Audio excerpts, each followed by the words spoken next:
오늘의 지혜로운 이야기 안녕하세요. 삶의 깊이를 더하는 지혜를 찾아 떠나는 여정, 그 길에 여러분과 함께합니다. 우리 모두는 때때로 과거의 그림자의 발목을 잡히곤 합니다. 지나간 시간 속에 남겨진 후회와 부끄러움이 현재의 우리를 무겁게 짓누르고 다가올 미래에 대한 막연한 두려움을 만들기도 하죠. 오늘 우리가 나눌 이야기는 바로 이 마음에 대한 것입니다. 과거의 잘못으로 인해 고통받는 한 사람의 질문, 그리고 그에 대한 깊은 통찰이 담긴 가르침을 통해 우리는 두려움을 넘어 평온에 이르는 길을 함께 모색해보고자 합니다. 본격적인 이야기에 앞서 만약 이 시간이 여러분의 마음에 작은 울림이라도 준다면 이 지혜를 주변의 소중한 이들과 함께 나눠주시길 바랍니다. 좋은 가르침을 나누는 것은 세상에 선한 인연의 씨앗을 심는 것과 같습니다. 여러분의 작은 공유가 힘든 시간을 보내고 있는 누군가에게는 따뜻한 위로와 등불이 될 수 있습니다.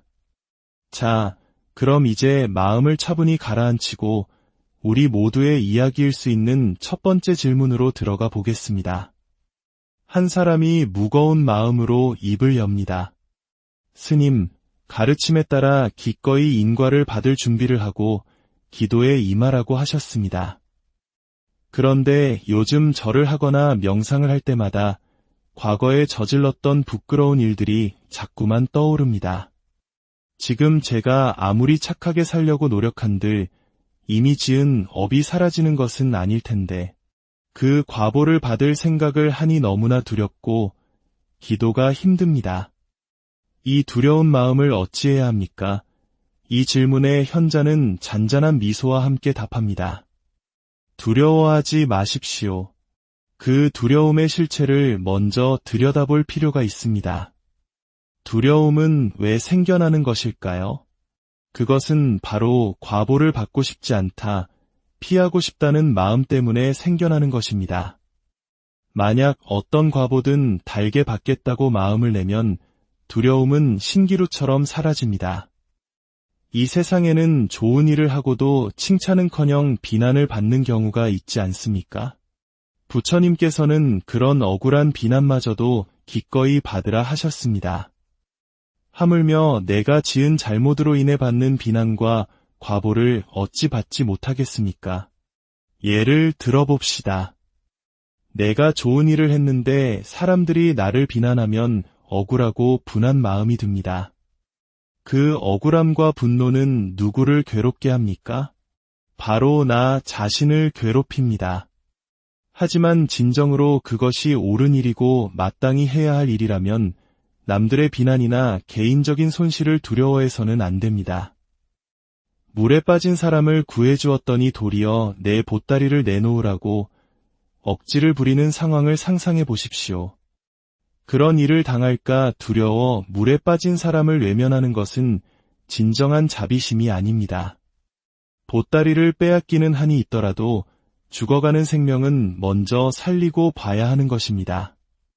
그것이 진정한 선행입니다. 우리는 선행을 통해 복을 받으려 합니다. 하지만 그 마음의 동기가 중요합니다. 한국인이라면 누구나 아는 흥부와 놀부 이야기가 여기에 큰 가르침을 줍니다. 흥부는 다리가 부러진 제비를 순수하게 불쌍히 여기는 마음, 그저 돕고 싶다는 마음 하나로 치료해 주었습니다. 복을 바라는 마음은 조금도 없었지요. 하지만 그 결과로 큰 복이 돌아왔습니다.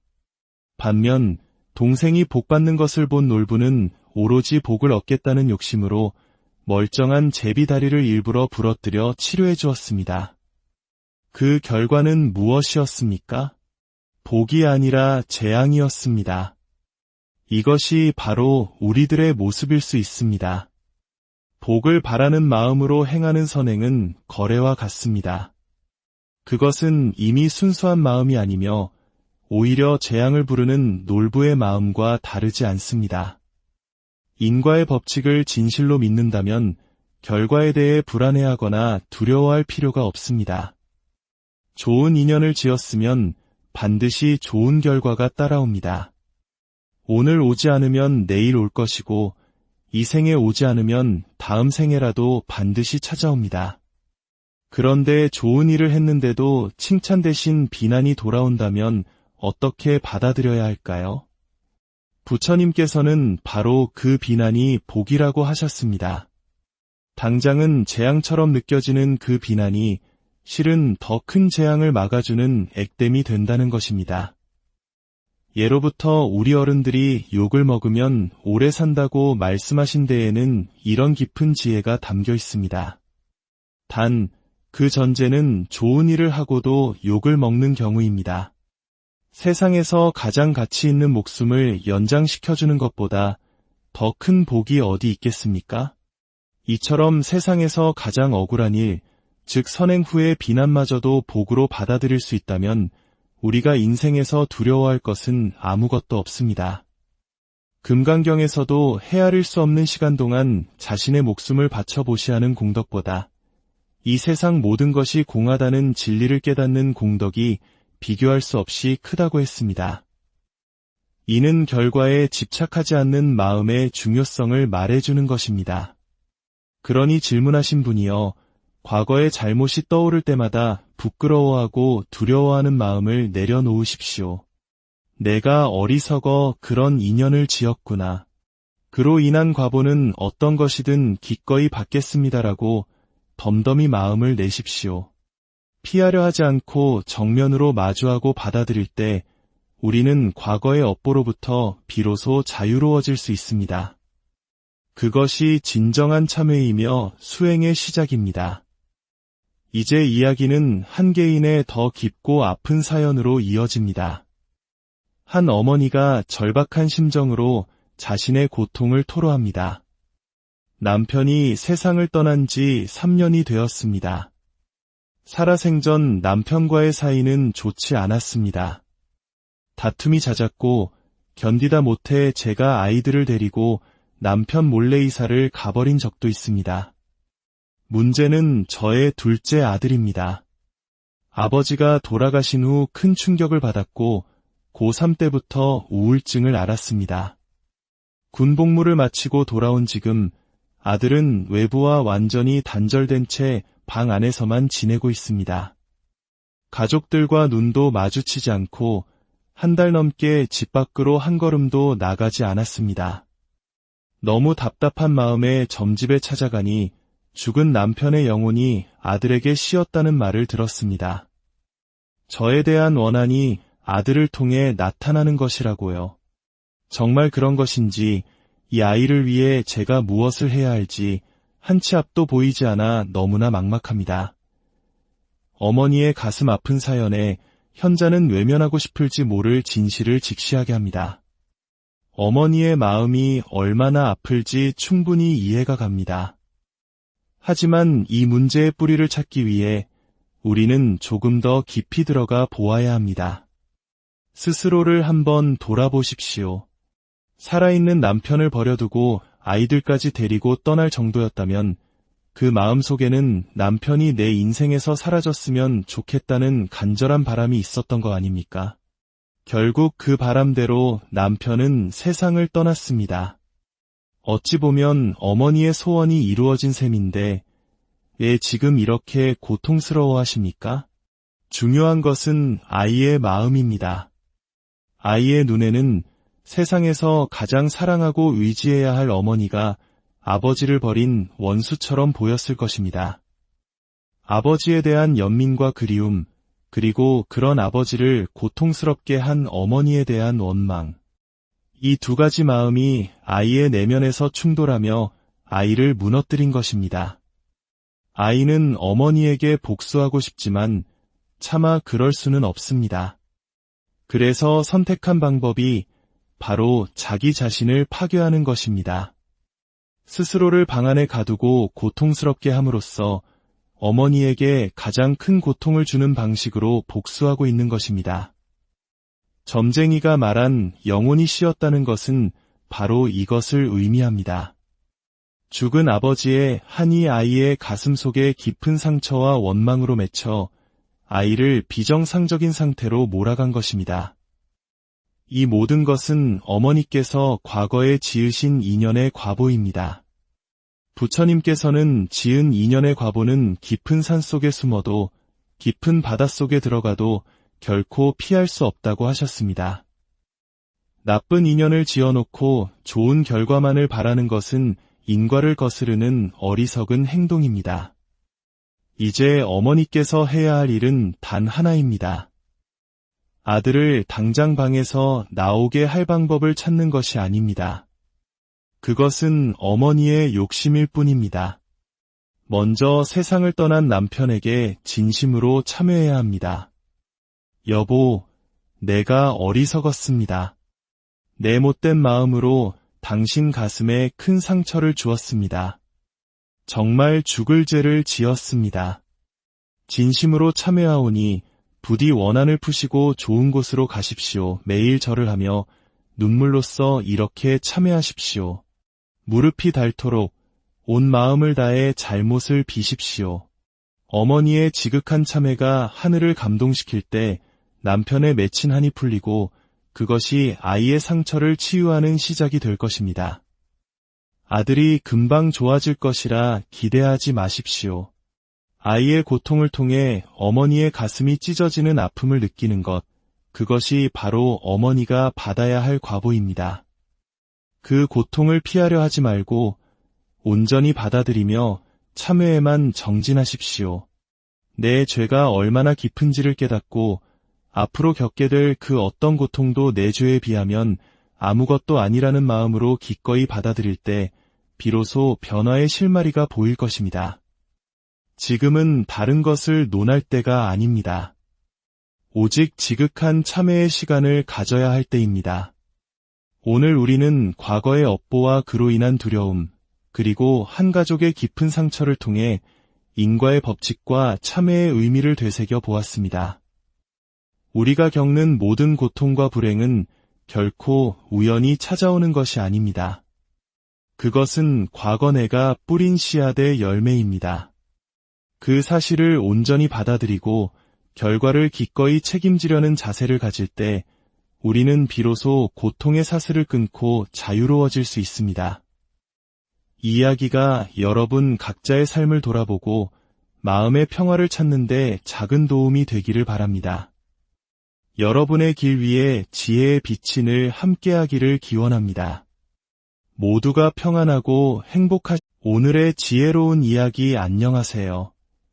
삶의 깊이를 더하는 지혜를 찾아 떠나는 여정, 그 길에 여러분과 함께합니다. 우리 모두는 때때로 과거의 그림자의 발목을 잡히곤 합니다. 지나간 시간 속에 남겨진 후회와 부끄러움이 현재의 우리를 무겁게 짓누르고 다가올 미래에 대한 막연한 두려움을 만들기도 하죠. 오늘 우리가 나눌 이야기는 바로 이 마음에 대한 것입니다. 과거의 잘못으로 인해 고통받는 한 사람의 질문, 그리고 그에 대한 깊은 통찰이 담긴 가르침을 통해 우리는 두려움을 넘어 평온에 이르는 길을 함께 모색해보고자 합니다.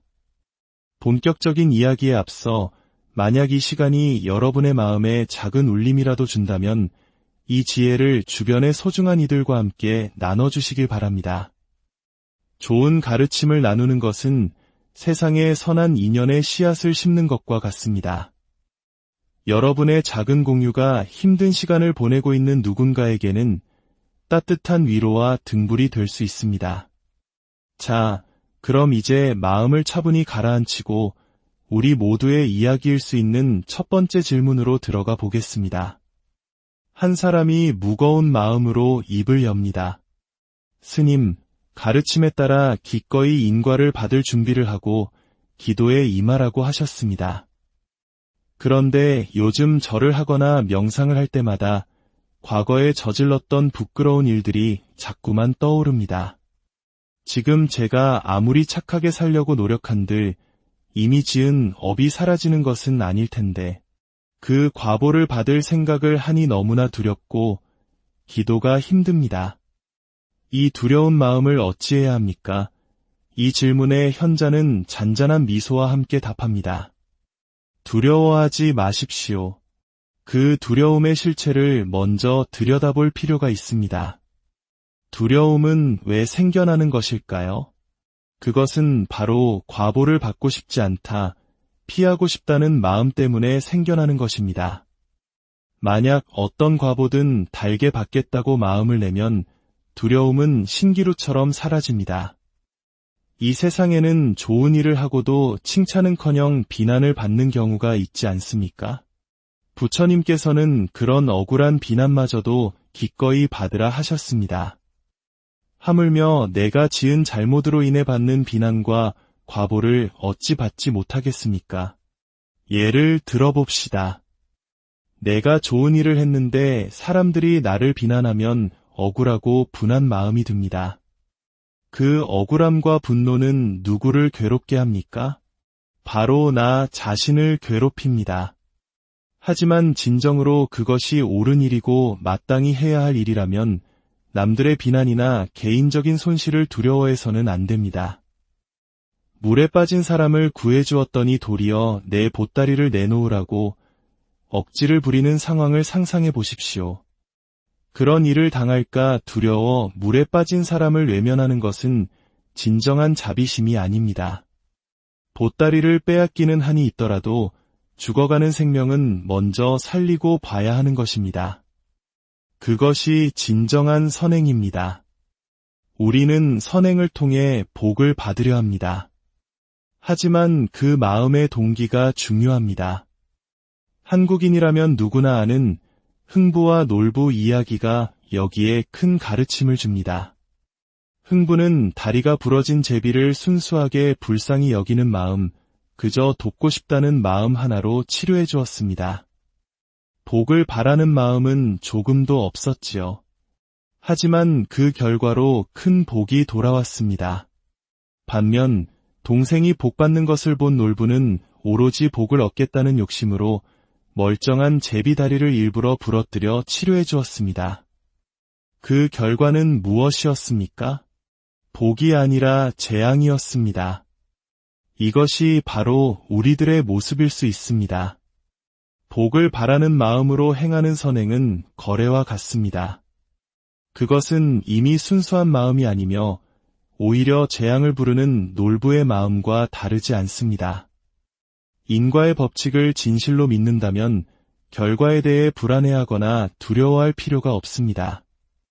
좋은 인연을 지었으면 반드시 좋은 결과가 따라옵니다.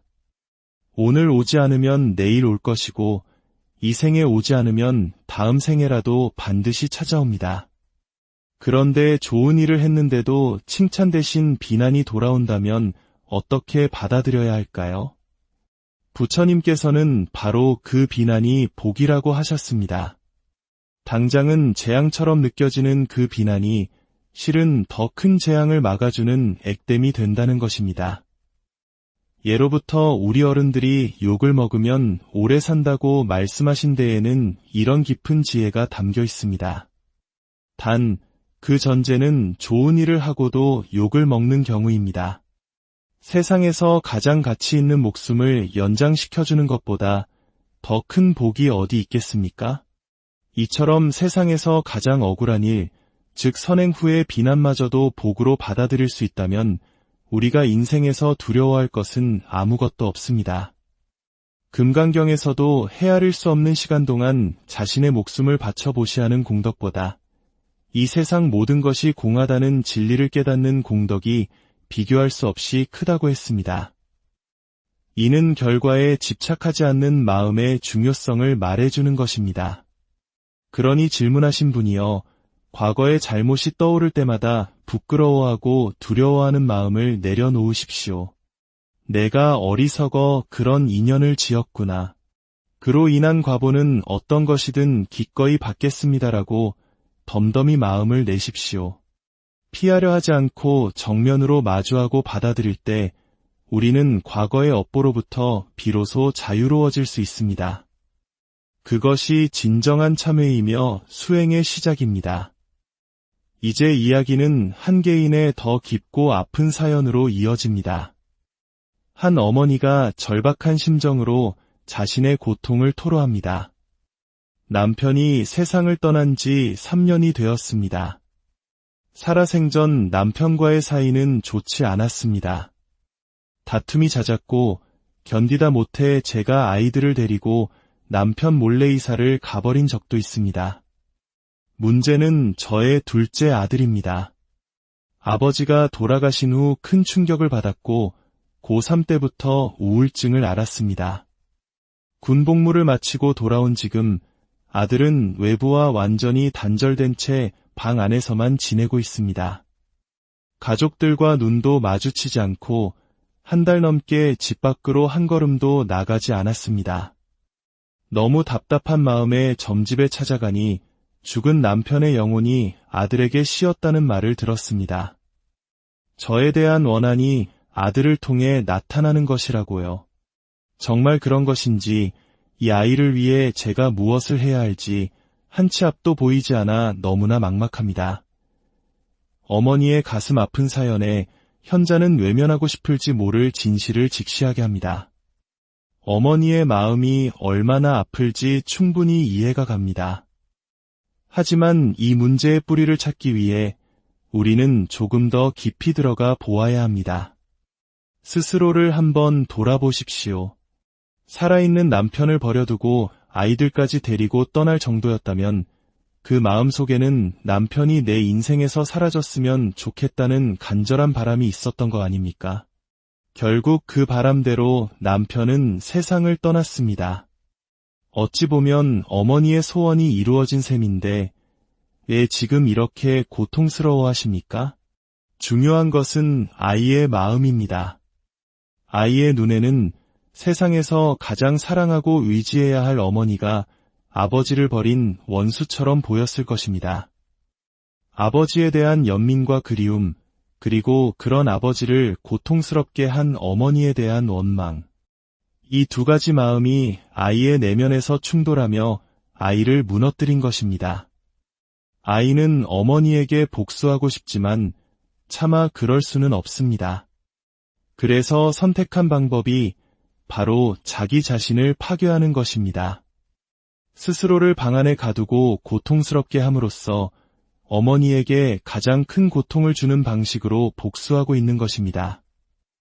점쟁이가 말한 영혼이 씌었다는 것은 바로 이것을 의미합니다.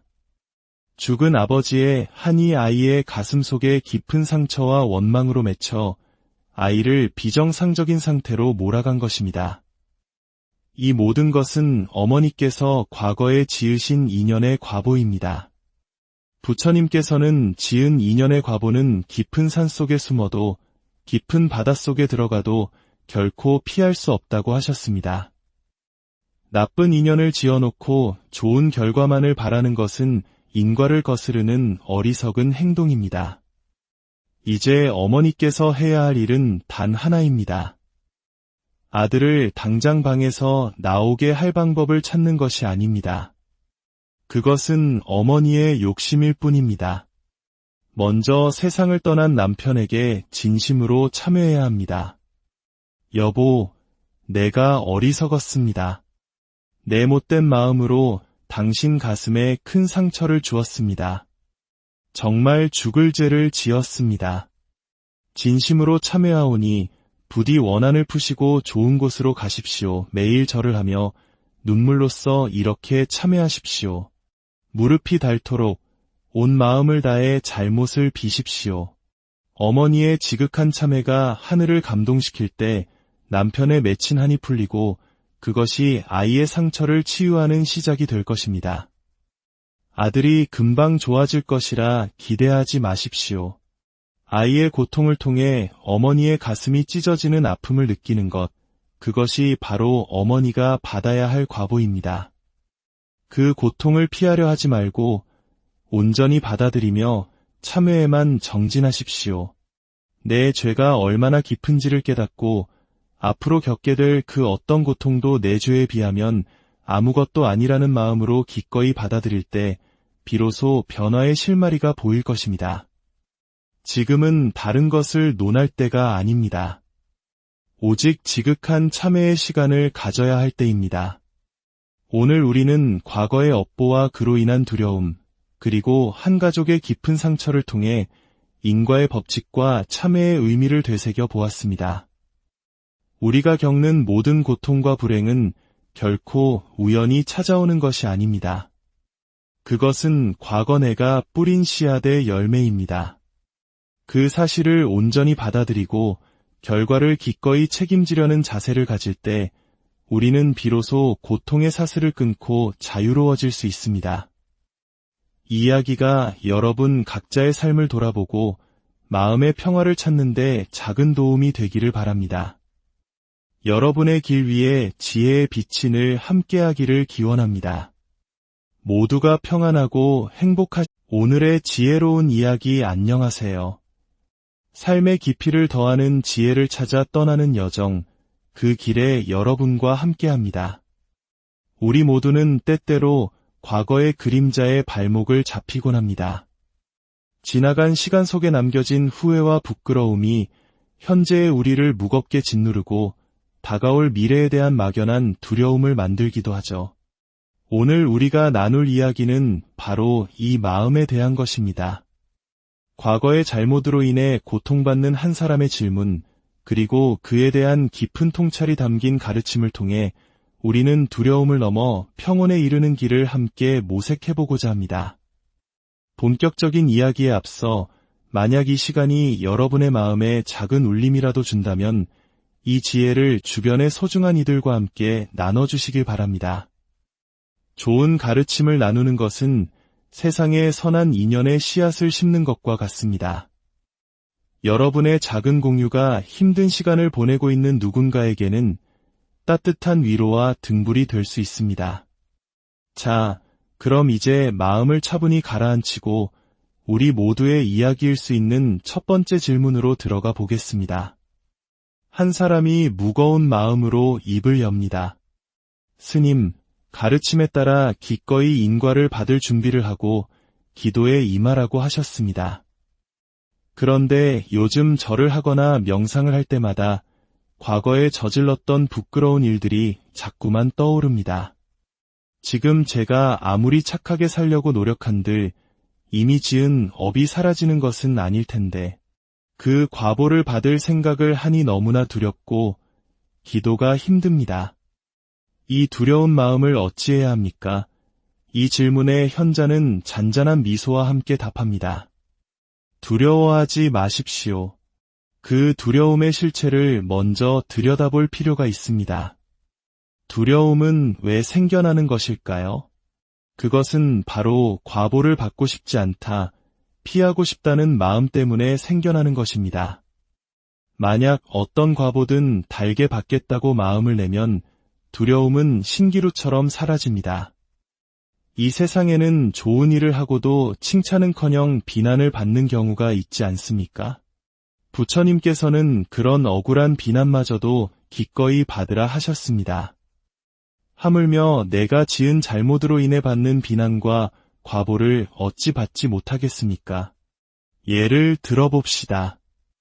내가 좋은 일을 했는데 사람들이 나를 비난하면 억울하고 분한 마음이 듭니다. 그 억울함과 분노는 누구를 괴롭게 합니까? 바로 나 자신을 괴롭힙니다. 하지만 진정으로 그것이 옳은 일이고 마땅히 해야 할 일이라면 남들의 비난이나 개인적인 손실을 두려워해서는 안 됩니다. 물에 빠진 사람을 구해주었더니 도리어 내 보따리를 내놓으라고 억지를 부리는 상황을 상상해 보십시오. 그런 일을 당할까 두려워 물에 빠진 사람을 외면하는 것은 진정한 자비심이 아닙니다. 보따리를 빼앗기는 한이 있더라도 죽어가는 생명은 먼저 살리고 봐야 하는 것입니다. 그것이 진정한 선행입니다. 우리는 선행을 통해 복을 받으려 합니다.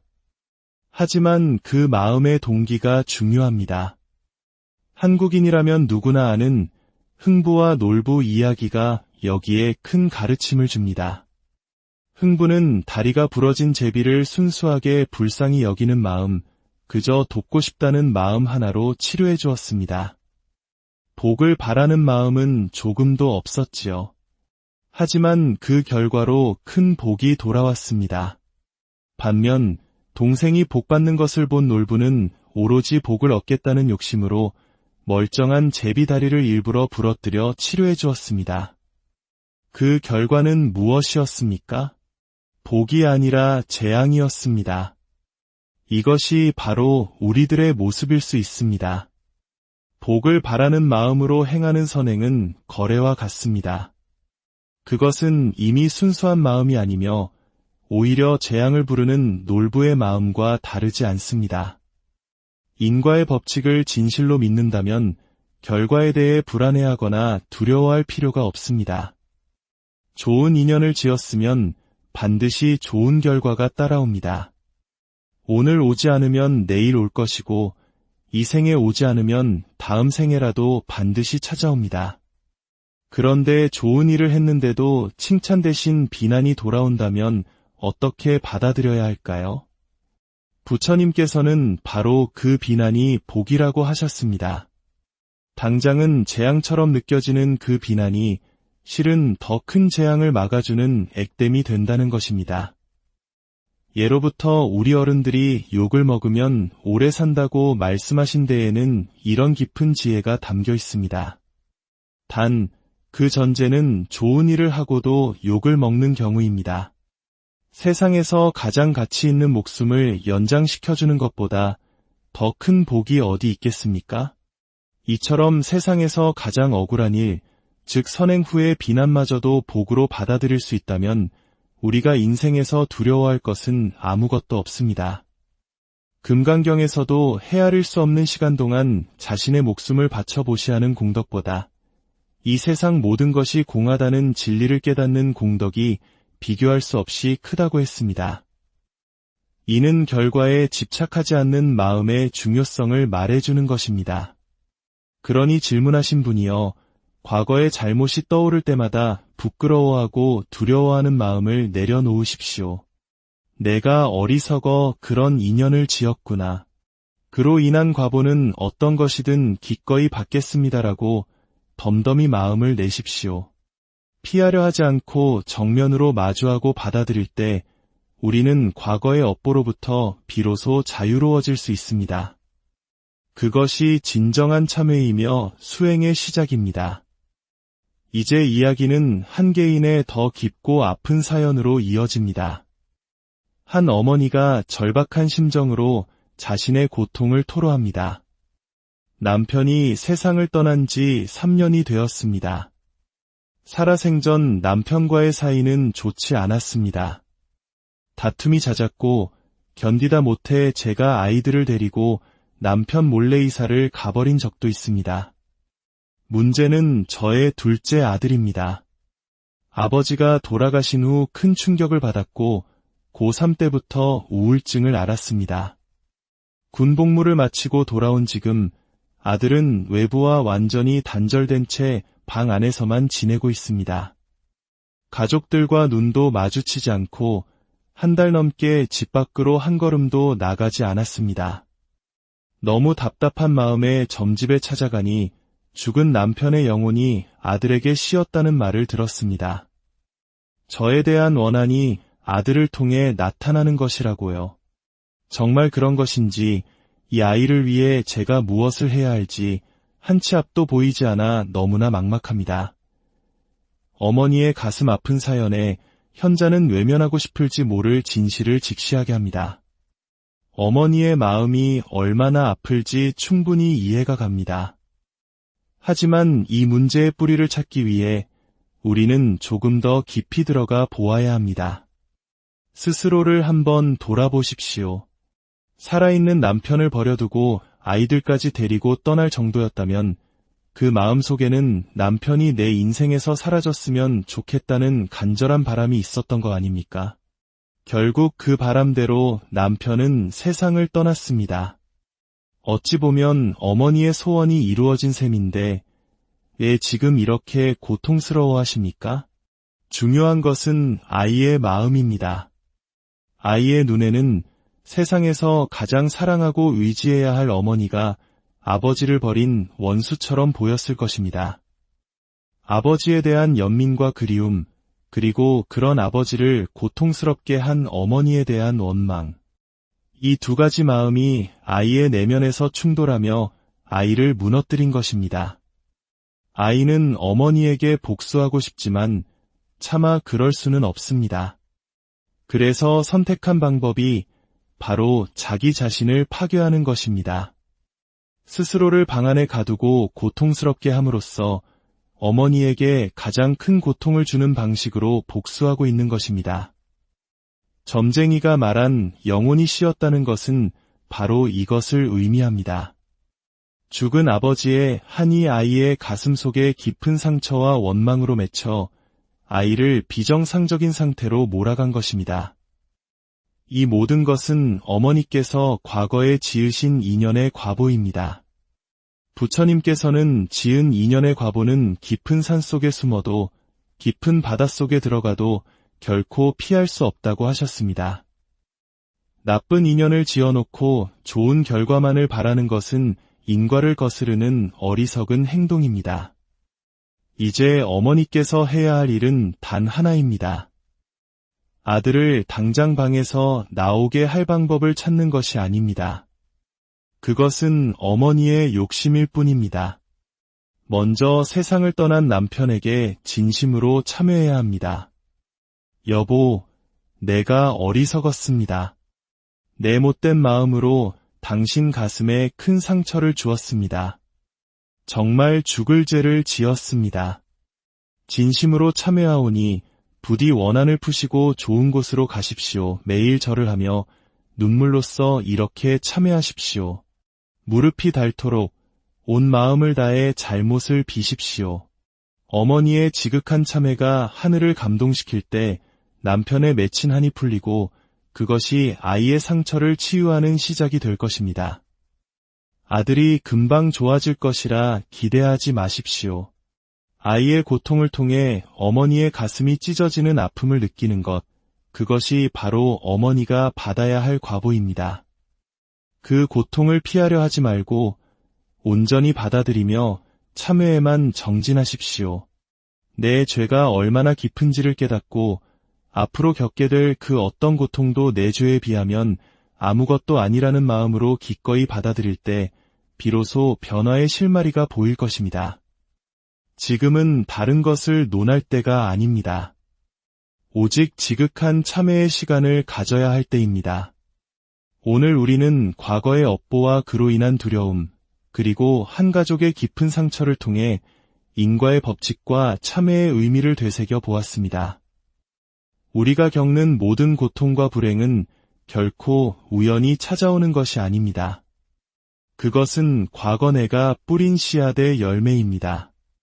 그 사실을 온전히 받아들이고 결과를 기꺼이 책임지려는 자세를 가질 때 우리는 비로소 고통의 사슬을 끊고 자유로워질 수 있습니다. 이 이야기가 여러분 각자의 삶을 돌아보고 마음의 평화를 찾는 데 작은 도움이 되기를 바랍니다. 여러분의 길 위에 지혜의 빛이 늘 함께하기를 기원합니다. 모두가 평안하고 오늘의 지혜로운 이야기 안녕하세요. 삶의 깊이를 더하는 지혜를 찾아 떠나는 여정, 그 길에 여러분과 함께합니다. 우리 모두는 때때로 과거의 그림자의 발목을 잡히곤 합니다. 지나간 시간 속에 남겨진 후회와 부끄러움이 현재의 우리를 무겁게 짓누르고 다가올 미래에 대한 막연한 두려움을 만들기도 하죠. 오늘 우리가 나눌 이야기는 바로 이 마음에 대한 것입니다.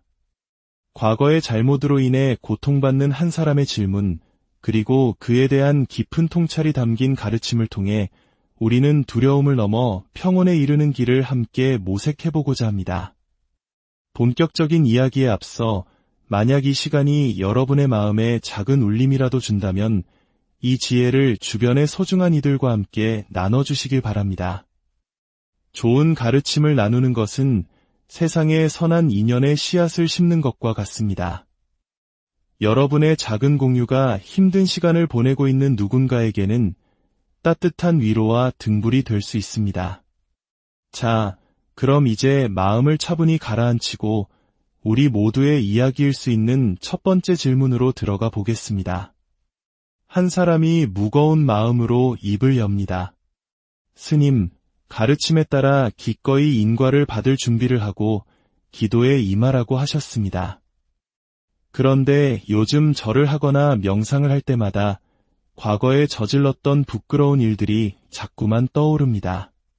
지금 제가 아무리 착하게 살려고 노력한들 이미 지은 업이 사라지는 것은 아닐 텐데 그 과보를 받을 생각을 하니 너무나 두렵고 기도가 힘듭니다.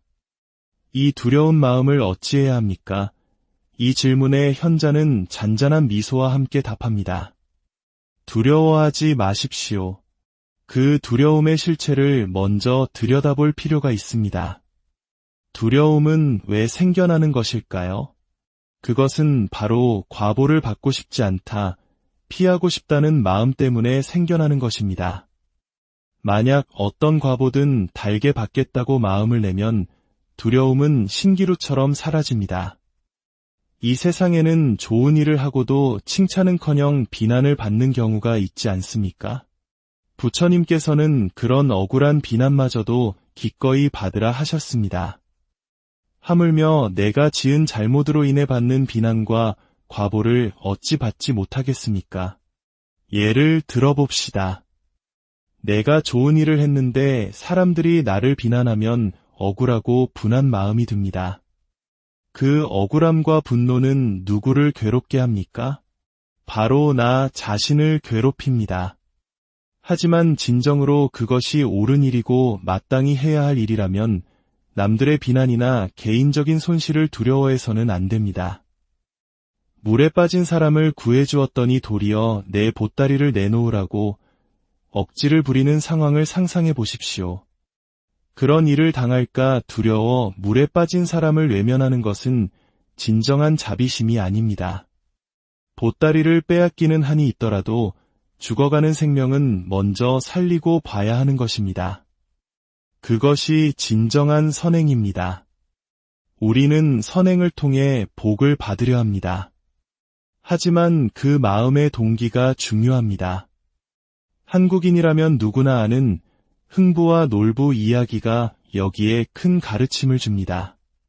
흥부는 다리가 부러진 제비를 순수하게 불쌍히 여기는 마음, 그저 돕고 싶다는 마음 하나로 치료해 주었습니다. 복을 바라는 마음은 조금도 없었지요. 하지만 그 결과로 큰 복이 돌아왔습니다. 반면 동생이 복받는 것을 본 놀부는 오로지 복을 얻겠다는 욕심으로 멀쩡한 제비 다리를 일부러 부러뜨려 치료해 주었습니다. 그 결과는 무엇이었습니까? 복이 아니라 재앙이었습니다. 이것이 바로 우리들의 모습일 수 있습니다. 복을 바라는 마음으로 행하는 선행은 거래와 같습니다.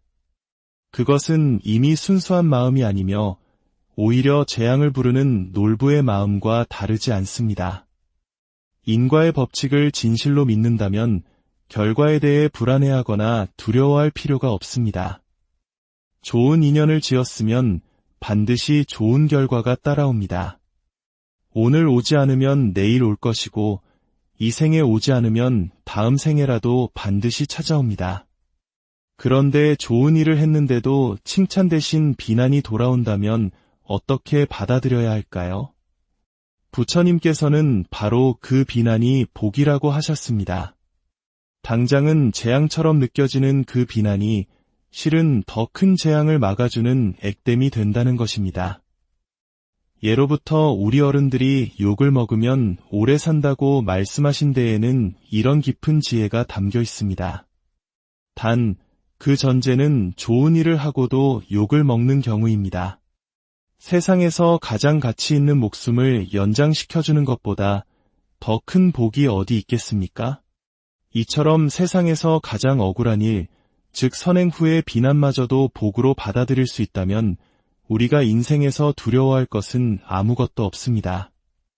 금강경에서도 헤아릴 수 없는 시간 동안 자신의 목숨을 바쳐보시하는 공덕보다 이 세상 모든 것이 공하다는 진리를 깨닫는 공덕이 비교할 수 없이 크다고 했습니다.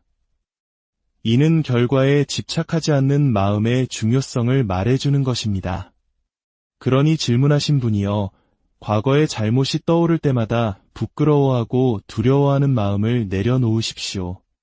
내가 어리석어 그런 인연을 지었구나. 그로 인한 과보는 어떤 것이든 기꺼이 받겠습니다라고 덤덤히 마음을 내십시오. 피하려 하지 않고 정면으로 마주하고 받아들일 때 우리는 과거의 업보로부터 비로소 자유로워질 수 있습니다. 그것이 진정한 참회이며 수행의 시작입니다. 이제 이야기는 한 개인의 더 깊고 아픈 사연으로 이어집니다. 한 어머니가 절박한 심정으로 자신의 고통을 토로합니다. 남편이 세상을 떠난 지 3년이 되었습니다. 살아생전 남편과의 사이는 좋지 않았습니다. 다툼이 잦았고 견디다 못해 제가 아이들을 데리고 남편 몰래 이사를 가버린 적도 있습니다. 문제는 저의 둘째 아들입니다. 아버지가 돌아가신 후 큰 충격을 받았고 고3 때부터 우울증을 앓았습니다. 군복무를 마치고 돌아온 지금 아들은 외부와 완전히 단절된 채 방 안에서만 지내고 있습니다. 가족들과 눈도 마주치지 않고 한 달 넘게 집 밖으로 한 걸음도 나가지 않았습니다. 너무 답답한 마음에 점집에 찾아가니 죽은 남편의 영혼이 아들에게 쉬었다는 말을 들었습니다. 저에 대한 원한이 아들을 통해 나타나는 것이라고요. 정말 그런 것인지 이 아이를 위해 제가 무엇을 해야 할지 한 치 앞도 보이지 않아 너무나 막막합니다. 어머니의 가슴 아픈 사연에 현자는 외면하고 싶을지 모를 진실을 직시하게 합니다. 어머니의 마음이 얼마나 아플지 충분히 이해가 갑니다.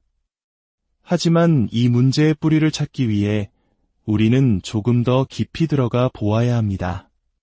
스스로를 한번 돌아보십시오. 살아있는 남편을 버려두고 아이들까지 데리고 떠날 정도였다면 그 마음속에는 남편이 내 인생에서 사라졌으면 좋겠다는 간절한 바람이 있었던 거 아닙니까? 결국 그 바람대로 남편은 세상을 떠났습니다.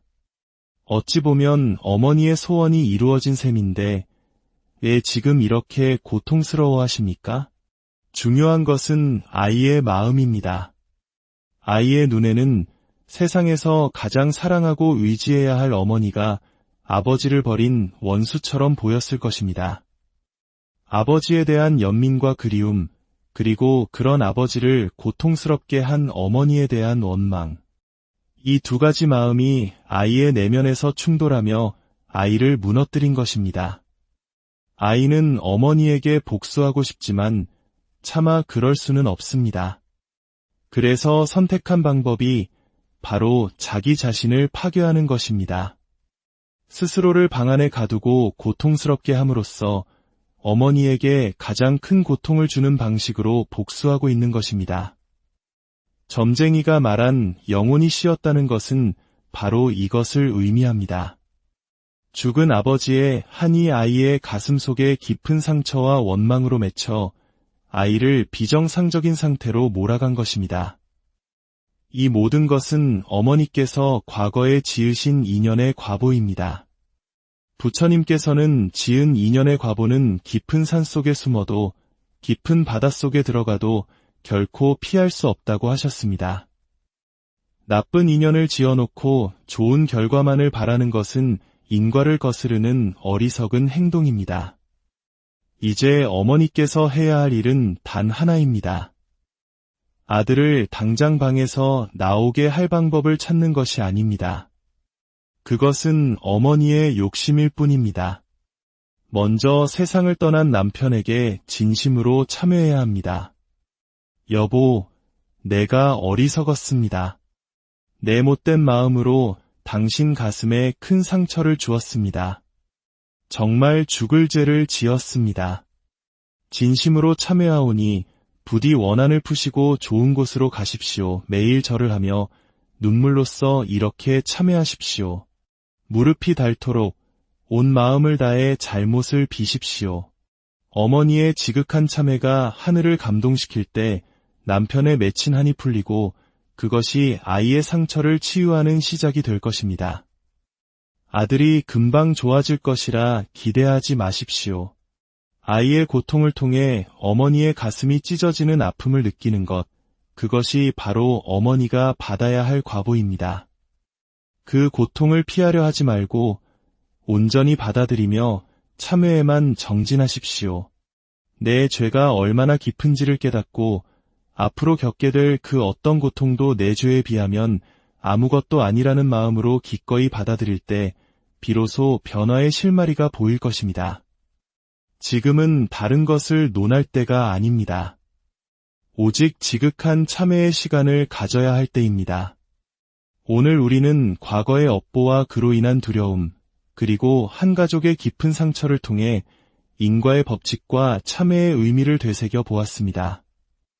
우리가 겪는 모든 고통과 불행은 결코 우연히 찾아오는 것이 아닙니다.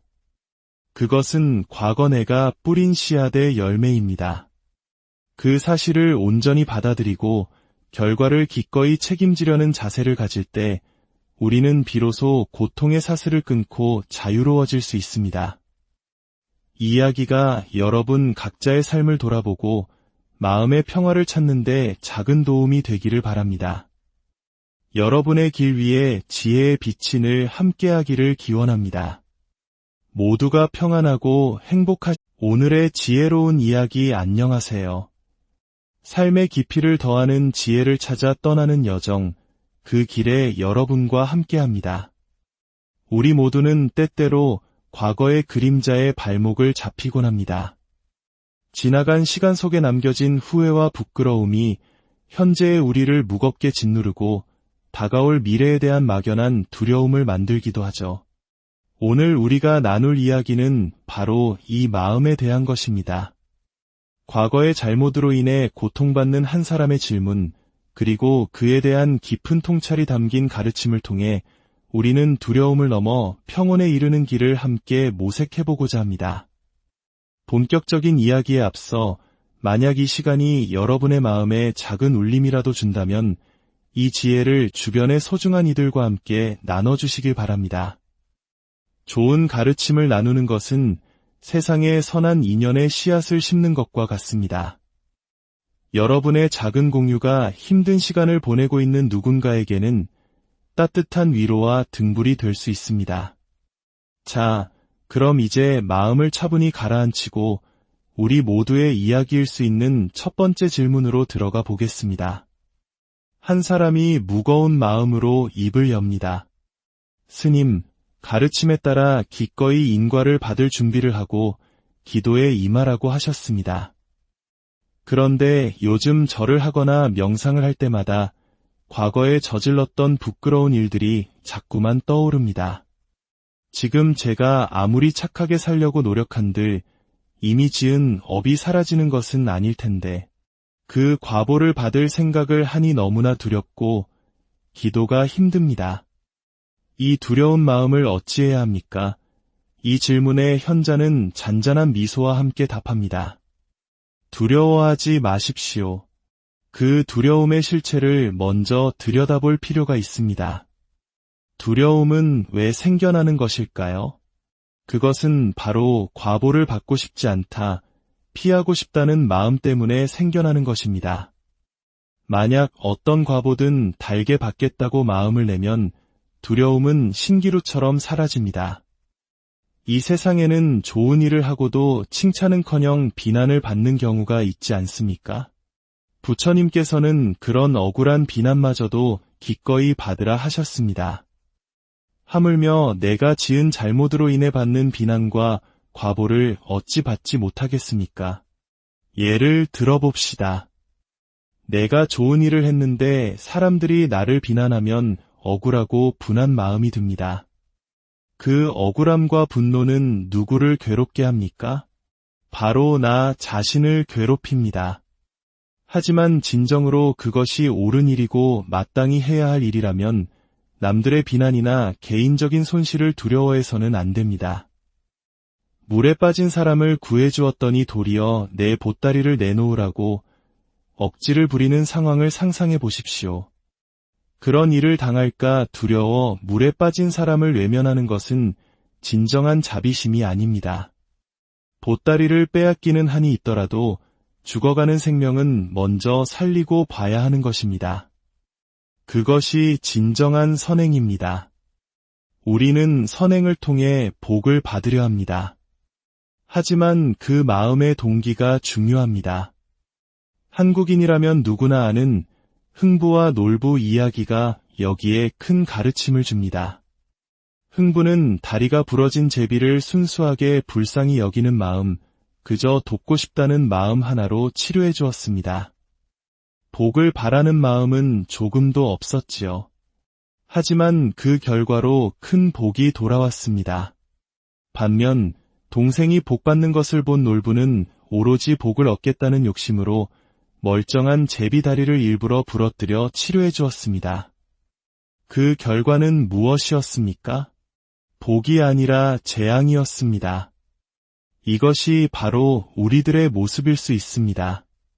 복을 바라는 마음으로 행하는 선행은 거래와 같습니다. 그것은 이미 순수한 마음이 아니며 오히려 재앙을 부르는 놀부의 마음과 다르지 않습니다. 인과의 법칙을 진실로 믿는다면 결과에 대해 불안해하거나 두려워할 필요가 없습니다. 좋은 인연을 지었으면 반드시 좋은 결과가 따라옵니다. 오늘 오지 않으면 내일 올 것이고 이 생에 오지 않으면 다음 생에라도 반드시 찾아옵니다. 그런데 좋은 일을 했는데도 칭찬 대신 비난이 돌아온다면 어떻게 받아들여야 할까요? 부처님께서는 바로 그 비난이 복이라고 하셨습니다. 당장은 재앙처럼 느껴지는 그 비난이 실은 더 큰 재앙을 막아주는 액땜이 된다는 것입니다. 예로부터 우리 어른들이 욕을 먹으면 오래 산다고 말씀하신 데에는 이런 깊은 지혜가 담겨 있습니다. 단, 그 전제는 좋은 일을 하고도 욕을 먹는 경우입니다. 세상에서 가장 가치 있는 목숨을 연장시켜주는 것보다 더 큰 복이 어디 있겠습니까? 이처럼 세상에서 가장 억울한 일, 즉 선행 후의 비난마저도 복으로 받아들일 수 있다면 우리가 인생에서 두려워할 것은 아무것도 없습니다. 금강경에서도 헤아릴 수 없는 시간 동안 자신의 목숨을 바쳐보시하는 공덕보다 이 세상 모든 것이 공하다는 진리를 깨닫는 공덕이 비교할 수 없이 크다고 했습니다. 이는 결과에 집착하지 않는 마음의 중요성을 말해주는 것입니다.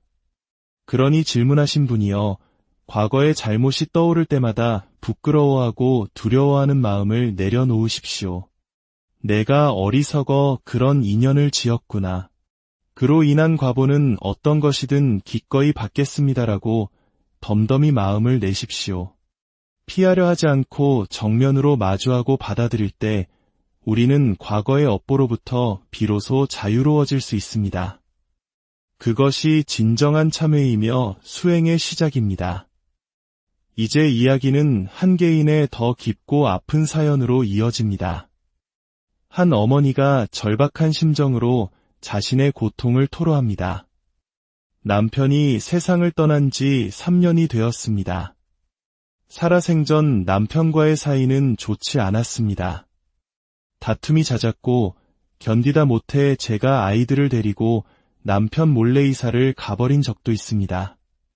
문제는 저의 둘째 아들입니다. 아버지가 돌아가신 후 큰 충격을 받았고 고3 때부터 우울증을 앓았습니다. 군복무를 마치고 돌아온 지금 아들은 외부와 완전히 단절된 채 방 안에서만 지내고 있습니다. 가족들과 눈도 마주치지 않고 한 달 넘게 집 밖으로 한 걸음도 나가지 않았습니다. 너무 답답한 마음에 점집에 찾아가니 죽은 남편의 영혼이 아들에게 씌었다는 말을 들었습니다. 저에 대한 원한이 아들을 통해 나타나는 것이라고요. 정말 그런 것인지 이 아이를 위해 제가 무엇을 해야 할지 한 치 앞도 보이지 않아 너무나 막막합니다. 어머니의 가슴 아픈 사연에 현자는 외면하고 싶을지 모를 진실을 직시하게 합니다. 어머니의 마음이 얼마나 아플지 충분히 이해가 갑니다. 하지만 이 문제의 뿌리를 찾기 위해 우리는 조금 더 깊이 들어가 보아야 합니다. 스스로를 한번 돌아보십시오. 살아있는 남편을 버려두고 아이들까지 데리고 떠날 정도였다면 그 마음속에는 남편이 내 인생에서 사라졌으면 좋겠다는 간절한 바람이 있었던 거 아닙니까? 결국 그 바람대로 남편은 세상을 떠났습니다. 어찌 보면 어머니의 소원이 이루어진 셈인데 왜 지금 이렇게